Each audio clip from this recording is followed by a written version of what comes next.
E aí pessoal, tudo bem com vocês? Boa tarde a todos. Eu aqui, Silvano Silva, trazendo notícia, trazendo informação.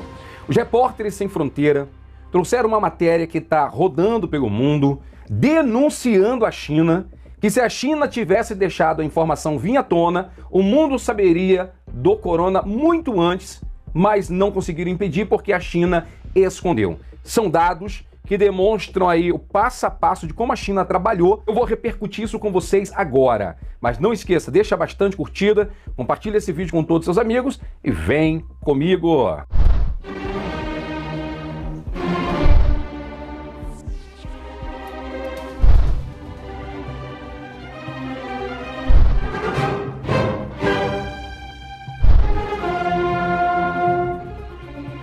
Ok, pessoal, vamos aqui aos fatos para entender tudo o que aconteceu aí nessa situação da China. Olha, se prepara, porque é muita informação. O título da notícia é: se a imprensa chinesa fosse livre, o coronavírus talvez não tivesse se tornado uma pandemia. E é verdade, porque há vários países aí que têm vírus muito perigosos.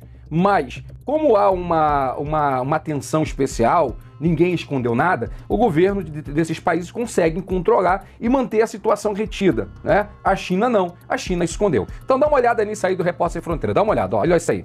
A Repórter Sem Fronteira demonstra que sem o controle e a censura imposta pelas autoridades, os meios de comunicação chineses teriam informado muito mais cedo o público sobre a gravidade da epidemia do coronavírus, poupando milhares de vidas e talvez evitando a pandemia. Olha aqui para mim. Então você percebe que eles trabalharam para atrapalhar que as informações viessem à tona. Mas não só isso. O que a China fez foi muito maior. A China agiu de uma forma deliberada para esconder o que estava acontecendo. Muita gente comenta que poderia ter sido criado esse vírus, que isso é uma estratégia. Não sabemos totalmente sobre isso. Mas uma coisa é certa: a China escondeu e isso veio à tona. Observe aqui, vamos aqui para a matéria. Olha, em uma análise publicada em 13 de março, pesquisadores da Universidade Southampton sugerem que o número de casos de coronavírus na China poderia ter sido reduzido em 86% se as medidas de combate à pandemia instauradas na China a partir de 20 de janeiro tivessem sido antecipadas em 2 semanas, com base na cronologia dos primeiros dias da crise. Repórteres Sem Fronteira demonstram que, sem controle e a censura imposta pelas autoridades, os meios de comunicação chineses teriam informado muito mais cedo o público sobre a gravidade da epidemia do coronavírus, poupando milhares de vidas e talvez evitando a pandemia. Volte aqui para mim. A grande verdade é que essas lideranças da dentadura chinesa aí, eles se preocuparam com a economia, né? Não vamos deixar a economia quebrar. Se essa situação vinha a público, o povo vai ficar contra a gente. Então a preocupação da pandemia fez eles esconder o que estava acontecendo e o povo correu riscos e a situação se proliferou no mundo. Muita gente ainda, tá, está botando a economia acima de vidas, como fez esses senhores aí do PCC da China, e muita gente, até no Brasil, acha que a economia é mais importante que vida. Então você vê aí a proximidade que existe entre algumas mentes, né? Mas vamos aqui agora para a cronologia, para entender o passo a passo como isso aconteceu. Dá uma olhada. 18 de outubro. A imprensa chinesa teria veiculado os resultados assustadores de uma simulação de pandemia. O Centro Johns Hopkins de Segurança em Saúde, em parceria com o Fórum Econômico Mundial e a Fundação Bill e Melinda Gates, realizou em 18 de outubro de 2019 uma simulação de pandemia de coronavírus e alertou a comunidade internacional sobre o seu resultado assustador: 65 milhões de mortos em 18 meses. Se a internet chinesa não fosse isolada por um elaborado sistema de censura eletrônica, e se a mídia não fosse obrigada a seguir as instruções do Partido Comunista, o público e as autoridades teriam sem dúvida se interessado por essa informação proveniente dos Estados Unidos, em que fez eco com a epidemia de SARS, síndrome respiratória aguda grave, que causou mais de 80 mortes e afetou 8 mil pessoas, principalmente na China em 2003. Olha para mim aqui. Então essa informação aí do Bill Gates rodou o mundo, que isso poderia acontecer, mas não chegou na China, porque a China é totalmente fechada, tá? Os algoritmos, as informações. Esses dias eu estou tentando acessar matérias da China, eu não estou conseguindo. Os sites de notícias chineses estão fechados. Eu geralmente monitoro jornais de vários países para ter uma noção do que está acontecendo ou a forma de eles verem a situação, mas não estou conseguindo acessar os jornais da China, estão fechados. Botaram um sistema que está travando. A China é muito bom nisso, muito bom na censura. Continuamos aqui, olha isso, 20 de dezembro. As autoridades da cidade de Wuhan teriam informado ao jornalista. No dia 20 de dezembro, um mês após o primeiro caso documentado, a cidade de Wuhan já tinha 60 pacientes vítimas de uma pneumonia. desconhecidas semelhante a SARS, muitos dos quais haviam frequentado o mercado de peixes de Wuhan. Apesar da situação, as autoridades não consideraram adequado comunicar essas informações aos meios de comunicação. Se as autoridades não tivessem escondido a existência de uma epidemia associada a um mercado muito popular, o público teria parado por conta própria de visitar o local antes do seu fechamento oficial em 1º de janeiro. Então você, olha aqui para mim, então você observa que essa informação aí veio em 20 de dezembro. Mas você percebe que em novembro eles já sabiam que tinha pessoas sendo infectadas, já tinham chegado até os médicos, já tinham médicos avisando. Mas quando chega 20 de dezembro, havia mais de 60 casos.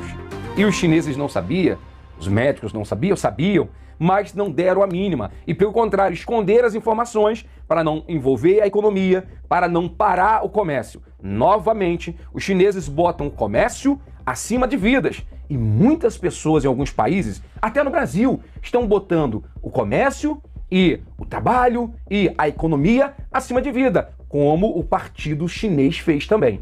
A semelhança entre eles é bem próxima, bem próxima. Olhe para cá, continuemos. Dia 25 de dezembro, o Dr. Lu Xiaong poderia ter expressado seus temores à imprensa. Olha isso. O Dr. Lu Xiaong, diretor do Departamento de Gastroenterologia do Hospital número 5 da cidade de Wuhan, ouviu falar de casos de infecção afetando o pessoal médico a partir de 25 de dezembro.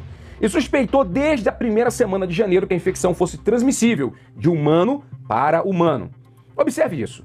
Se as fontes do jornalista na China não arriscassem sanções severas, que variam de advertência profissionais apenas pesada de prisão, o Dr. Lu Xiaong teria sem dúvida assumido a responsabilidade de alertar os meios de comunicação, forçando as autoridades a agir 3 semanas mais cedo do que fizeram. Então você percebe aqui, olha aqui para mim, você percebe aqui que o doutor descobriu que era transmissível, percebeu o perigo, avisou o governo e o que aconteceu? Ele foi silenciado, parado, né, perseguido, mas não deixaram ele dizer o que queria. A mesma coisa estão fazendo aqui no Brasil. Tem um grupinho aí, não sei se você conhece, mas que estão pedindo ao governo para fechar para impedir que todos os canais de TV, jornais comentem sobre a questão do corona, para que ninguém saiba sobre o corona. A questão é impedir que as pessoas saibam do corona, da infecção. Vai impedir de o corona se proliferar? Porque isso foi tentado na China. E olha aí, chegou até nós, chegou até o mundo inteiro. Você não acredita? Olha esse cidadão, olha isso. Ele, a praia do direito, eu lancei para ele e falei: Evandro, de acordo com o artigo número 136 da Constituição, o presidente da República ele pode consultar o Conselho da República e o Conselho de Defesa e decretar um estado de defesa. Veja bem, é diferente do estado de sítio, estado de defesa. O estado de defesa é uma fase preliminar ao estado de sítio. E o estado de defesa, o presidente poderia decretar que, a partir deste momento, a imprensa que tem o exercício da sua profissão livre, mesmo durante a crise, ficaria impedida de fazer informes relacionados ao coronavírus. Isso é muito comum você fazer, por exemplo, em tempos de guerra. Olha aí, tem gente pedindo para que a informação seja impedida de andar no Brasil. É gente que, na verdade, não deveriam estar no Brasil, que é uma democracia. Deveriam ir para a ditadura da China. Vão se sentir muito melhor, porque na China eles fizeram isso. E olha o que aconteceu com o mundo. Voltamos para cá. 30 de dezembro, olha isso. O alerta dos médicos teria sido veiculado pela mídia. A diretora de emergência do Hospital Central de Wuhan, Ai Feng, em um grupo de médicos lançaram o alerta na internet em 30 de dezembro.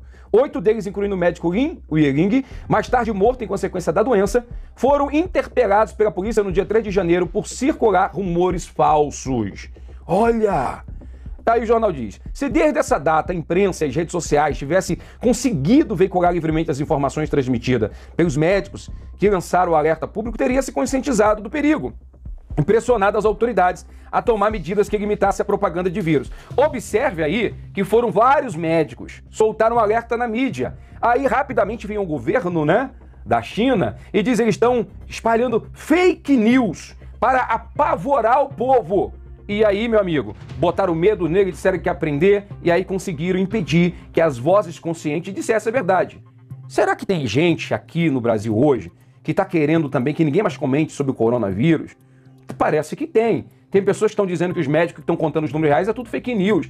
A única coisa que é verdade é eles estão dizendo que é apenas uma gripezinha, um resfriadozinho, que isso aí não faz nada de mal. Na China também fizeram isso, amigão. Vamos aqui, dia 31 de dezembro, dá uma olhada nisso aí, ó, 31 de dezembro. As redes sociais teriam retransmitido o alerta oficial na China. A China alertou oficialmente a Organização Mundial da Saúde, OMS, em 31 de dezembro, porém ao mesmo tempo obrigou a plataforma de discussão WeChat a censurar um grande número de palavras-chave que faziam referência à epidemia. Observa bem, o WeChat, não sei se vocês conhecem, é tipo um WhatsApp da vida, é muito famoso na China, é usado na China, só que no WeChat eles impediram que as pessoas conversassem sobre isso, espalhassem sobre isso. O pensamento deles é que estavam espalhando caos, estavam espalhando medo, então não podiam comentar sobre isso, né? Eu acho que se algumas pessoas pudessem aqui no Brasil, fariam o mesmo. Não fazem por quê? Não podem. E se Deus quiser, não vão poder fazer isso aqui no nosso país também. Continua. Sem censura, a rede social WeChat, que possui 1 bilhão de usuários ativos na China, teria permitido que jornalistas transmitissem reportagem e conselhos sobre profilaxia, contribuindo para um melhor cumprimento das regras recomendadas pelas autoridades de saúde. Com toda certeza. Agora, vamos aqui. 5 de janeiro, vamos continuar na ordem aí cronológica. 5 de janeiro, a imprensa científica teria divulgado o genoma do coronavírus mais cedo. A equipe do professor Zhang Yongzhen, do Centro Clínico de Saúde Pública de Xangai, conseguiu sequenciar o vírus, já em 5 de janeiro. Mas as autoridades pareciam relutantes em publicar a sequência do genoma. Em 11 de janeiro, dia em que a China confirmou sua primeira morte, devido ao vírus, os pesquisadores vazam informações em plataforma de código aberto, o que fará com que o laboratório seja fechado em represália. Isso aconteceu. Eles soltaram as informações, alertando o mundo que a situação era muito séria, e o governo fechou o laboratório de medicina para que a informação não viesse a público. Olha isso aí. Se as autoridades chinesas tivessem agido com transparência, teriam comunicado imediatamente a sequência do genoma do coronavírus à imprensa científica, permitindo à comunidade internacional ganhar um tempo precioso em suas sequências para o desenvolvimento de uma vacina. Então essa ação que aconteceu na China, ignorando a verdade, perseguindo quem dizia a verdade e tentando agir em proteção da economia e não em proteção de vidas, isso daí, com toda certeza, foi o ponto alto que levou à proliferação dessa questão. Então, quem hoje aqui no Brasil e no mundo culpa a China pelas atitudes que tiveram, precisa observar a atitude de muitos líderes políticos que, do mesmo jeito que a China negou, o perigo do coronavírus, muitos líderes políticos estão negando também no nosso país. A economia está acima de tudo. Não pode deixar o pessoal ficar sabendo disso, porque senão vai entrar em desespero. É o que os chineses disseram e é o que muita gente está dizendo por aí. Chegou até nós. Observa bem. Mentir ou esconder a verdade não impede o vírus de se proliferar. E ele não foi impedido. 13 de janeiro, a comunidade internacional teria antecipado o risco de uma pandemia. O primeiro caso de infecção por coronavírus fora da China foi registrado na Tailândia em 13 de janeiro, em um turista chinês originário de Wuhan. Observe bem, se nesta data a mídia internacional tivesse obtido acesso total às informações mantidas pelas autoridades chinesas sobre a escala de epidemia, é provável que a comunidade internacional tivesse entendido o tamanho da crise, antecipado melhor o risco de uma propagação da epidemia fora da China, possivelmente evitando sua transformação em pandemia. O que você percebe aí? É tudo verdade. Parabéns aí para os Repórteres Sem Fronteira, material muito bom, a cronologia dos acontecimentos, e o mais absurdo é perceber que as mesmas atitudes que as autoridades chinesas tiveram de perseguir quem dizia a verdade, de fechar a imprensa, laboratórios, tem muita gente que está pedindo, que estão querendo fazer a mesma coisa. Do mesmo jeito que o governo chinês, a dentadura chinesa, preferiu priorizar a economia e não vidas, e não pessoas, muita gente está fazendo do mesmo jeito. Então quem aponta o dedo para a China, está apontando o dedo e dizendo você é o culpado. Cuidado, hein? Que tem muitos dedos apontados para você também, porque tem muita gente agindo do mesmo jeito que a dentadura chinesa agiu. Meu povo, que coisa interessante, né? Como a verdade dói.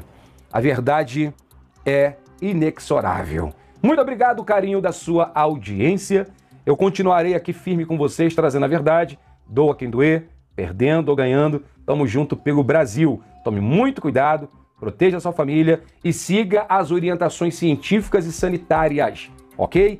Isso aí que eu deixo para você. Um abraço, gente. Não esqueça de curtir, compartilhar com todos os seus amigos e tamo juntos.